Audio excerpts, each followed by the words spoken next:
Good morning बच्चों। Hindi classes में आपका स्वागत है। दो बैलों की कथा जो प्रेमचंद द्वारा लिखा गया है उसका तीसरा परिदृश्य देखते हैं क्या है। अरे यह क्या, कोई सांड डकैत चला आ रहा है। सांड ही है। वह सामने आ पहुंचा। दोनों मित्र बगले झांक झांक रहे। सांड पूरा हाथी है, उससे भिड़ना जान से हाथ धोना है, लेकिन न भिड़ने पर भी जान बचती नहीं नजर आती है। इन्हीं की तरफ आ रहा है। कितनी भयंकर सूरत है। मोती ने मुंह भांसा में कहा, बुरे फंसे, जान बचेगी, कोई उपाय सोचो। हीरा ने चिंतित स्वर में कहा, अपने घमंड में भूला हुआ है। आरजू विनती न सुनेगा। भाग क्यों न चले।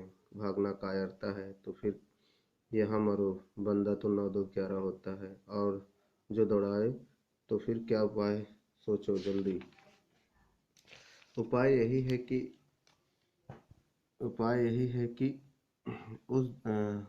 उस दोनों जने एक साथ चोट करें। मैं आगे रगड़ता हूँ, तुम पीछे रगड़। दोहरी मार पड़ेगी तो वह भाग खड़ा होगा। मेरी ओर झपटे तो तुम अगले से पेट में सिंह घुसेड़ देना। जान जोखिम है, पर दूसरा उपाय नहीं है। दोनों मित्र हथेलियां लेकर लपके। सांड को भी संगठित शत्रुओं से लड़ने का तजर्बा न था। वह तो एक शत्रु से मल्ल युद्ध करने का आदी था। ज्यों ही हीरा झपटा, मोती ने पीछे से दौड़ाया था। सांड उसकी तरफ मुड़ा तो हीरे ने रगेदा। सांड चाहता था कि एक एक करके दोनों को गिरा ले, पर यह दोनों ही उस्ताद थे, उसे अवसर न देते थे। एक बार सांड झल्लाकर हीरा का अंत करने के लिए चला कि मोती ने बगले से आकर पेट में सींग घुसा दी।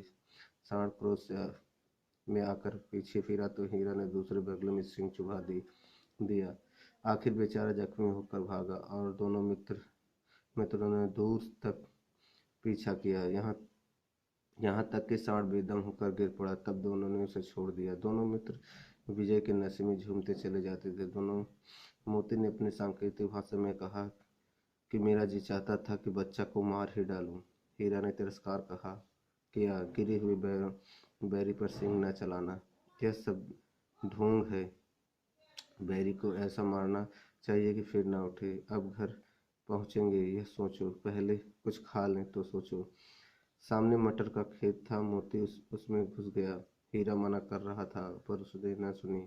अब 2 4 ही ग्रास खाए कि आदमी लाठी लिए दौड़ पड़े। दोनों मित्रों को घेर लिया गया। हीरा तो मेड़ पर था, निकल गया। मोती सींचे हुए खेत में था। उसके खुर कीचड़ में धंसने लगे, न भाग सका। पकड़ लिया गया। हीरा ने देखा संगी संकट में है तो लौट पड़ा। फंसेंगे तो दोनों फंसेंगे। रखवालों ने उसे भी पकड़ लिया। प्रातः काल दोनों मित्र काजी हाउस बंद कर दिए गए।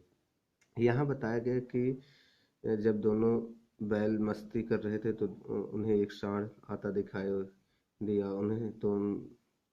उन्हें दोनों तरफ से जान मुसीबत में नजर आई।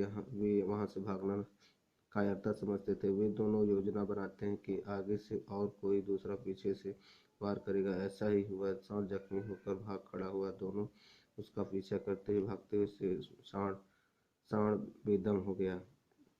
मोती उसे मारने की बात कर रहा था तो हीरा कहता है, गिरे हुए शत्रु पर वार नहीं करना चाहिए। फिर उन्हें घर पहुंचने की चिंता थी। मोती कहता है कि कुछ खाकर ही फिर सोचेंगे। वह मटर के खेत में घुस गया। हीरा ने मना किया, तभी 2 आदमी लाठियां लेकर उसे घेर लेते हैं। पानी के कारण मोती के खुर कीचड़ में धंसने लगे। वह भाग न सका। मोती फंसा देखकर हीरा भी वहां लौट आया। दोनों पकड़कर मवेशी खाने में बंद कर दिए गए। तो ये आज का पैसेज था बच्चों, पढ़िएगा। इसमें हीरा और मोती के संगठन में से जो युद्ध में सफलता मिली उसका यहाँ पर हमें संदेश मिलता है कि एकता में शक्ति होती है। आज के लिए इतना ही। धन्यवाद।